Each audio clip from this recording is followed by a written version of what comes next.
करमाळ्यातील बंधुबाबा मनोहर भोसले याच्या गुन्ह्यामध्ये जे आहे ते एक नवं वळण आल्याचं पाहायला मिळतं आहे। आपण पाहतोय की या गुन्ह्यामध्ये जे आहे ते बंधुबाबा मनोहर भोसले यांच्या फसवणूक आर्थिक गुन्ह्यामध्ये जे आहे ते सध्या डायरेक्ट कोल्हापूर कनेक्शन आल्याचं पाहायला मिळतं आहे। यामध्ये कोल्हापूरमधील जे आहे करवीर येथील अविनाश कोतोलीकर याला जे आहे ते करमाळा पोलिसांनी जे आहे ते अटक केली। अटक केल्यानंतर त्याला जे आहे ते करमाळा न्यायालयामध्ये हजर करण्यात आलं होतं। त्यामध्ये जे आहे ते त्याला 3 दिवसांची जी आहे ती पोलीस कोठडी सुनावण्यात आलेली आहे।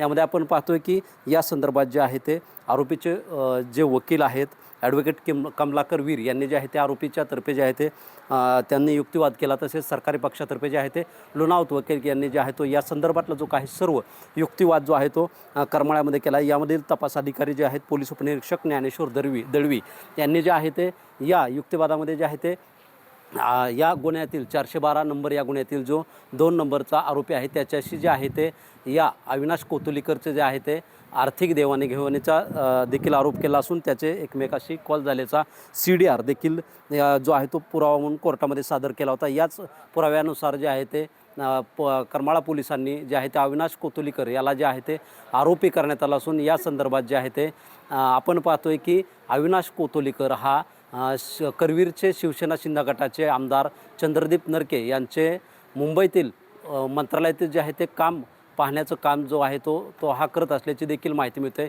या आमदारांबरोबर 4 ते 5 आमदारांचं देखील तो मंत्रालयातील कामकाज पाहत असल्याची माहिती मिळालेली आहे। यामध्ये जे आहे ते आरोपीचे वकील जे आहे ते कमलाकर वीर यांनी जे आपला युक्तिवाद आहे तो करमाळा पोलिसांमध्ये केला असता पोलिसांनी जे हे काही आरोप केलेले आहेत ते आरोप देखील खोडून काढण्याचं काम जे आहे ते कोर्टामध्ये केले होते।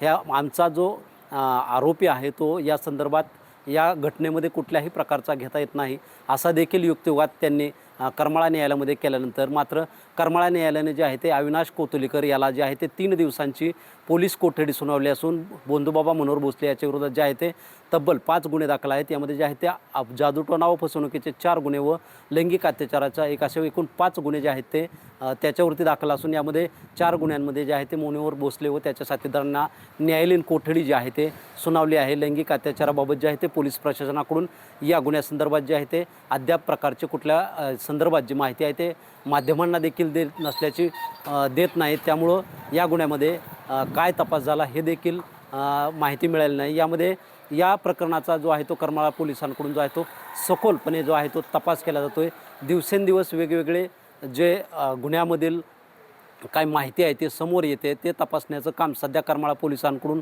होत असून या संदर्भात का अजून मनोहर भोसलेंच्या अडचणीमध्ये वाढ होणार आहे का किंवा त्यांना यातून काही दिलासा मिळेल का हे पाहणं तितकं गरजेचं असून नेमकं त्यांना या संदर्भातला जामीन कधी मिळणार किंवा त्यांच्याकडून मानला जातो हे देखील पाहणं तितकंच गरजेचं असून यामध्ये जे आहे ते तपास अधिकाऱ्याच्या माध्यमातून जे आहे ते अनेक मोठमोठे खुलासे होत असून अनेक मोठे मासे यामध्ये गळाला लागण्याची शक्यता देखील सूत्रांच्या माहितीकडून वर्तवली जाते। तरी या संदर्भात करमाळा पोलिसांची पुढील कारवाई काय असणार आहे हे पाहणं गरजेचं आहे। शीतलकुमार मोटे, TV9 मराठी, करमाळा, सोलापूर।